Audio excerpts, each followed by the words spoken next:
Hello friends, ఈరోజు నేను చేసినటువంటి ఘనకార్యం ఏంటంటే పాలు పొయ్యి మీద పెట్టి మర్చిపోవడంతో దీని పరిస్థితి చూడండి ఎలా అయిపోయిందో. ఇప్పుడు దీన్ని క్లీన్ చేయాలంటే ఏం చేయాలి? పెద్ద టాస్క్. అది మీరైతే ఏం చేస్తారో తెలీదు. నేను ఇప్పుడు దీన్ని ఏం చేస్తానంటే డిష్ డ్రాప్ ఉంది నా దగ్గర. ఇది డిష్ డ్రాప్, డెల్యూట్ చేసినటువంటి డిష్ డ్రాప్. దీన్ని స్ప్రే చేస్తున్నాను.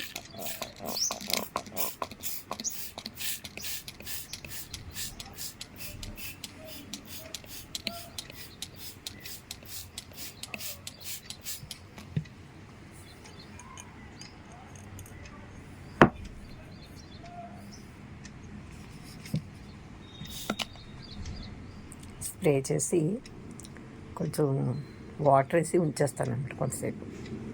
తర్వాత క్లీన్ చేసిన తర్వాత మరలా మీకే చూపిస్తాను. దీని యొక్క పరిస్థితి అసలు మామూలుగా అయితే వదలడం చాలా కష్టం, కానీ ఈ డిష్ డ్రాప్ వల్ల ఏ విధంగా వదులుతుందో చూద్దాం. ఓకేనా? తర్వాత దాన్ని క్లీన్ చేసి మరలా మీకు చూపిస్తాను. హాయ్ ఫ్రెండ్స్, పాలు పొయ్యి మీద పెట్టి మర్చిపోయి పాలు గిన్నె మొత్తం మాడిపెట్టాను. అది చూపించాను కదా. దాన్ని డిష్ డ్రాప్ వేసి నానబెట్టాను.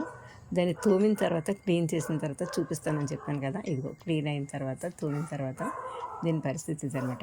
ఎంత నీట్గా వదిలిందో చూడండి. కనీసం అంతలా మాడిపోయినటువంటి గిన్నె అసలు వదులుతుంది అనేటువంటి ఆలోచన కూడా లేదనమాట. ఇదివరకు అయితే అలా మాడిపోతే ఇంకా గిన్నెలు అలా వదిలేసేదాన్ని అంతే.